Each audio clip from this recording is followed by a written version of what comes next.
আসসালামু আলাইকুম। আপনি জানেন কি আল্লাহ টিকটিকি কেন বানিয়েছেন?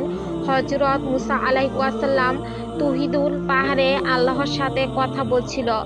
ওই সময় গাছের ডালে একটি টিকটিকি ছিল। টিকটিকিটি হযরত মুসা আলাইহিস সালাম এর প্রস্রাব করে দিয়েছিল।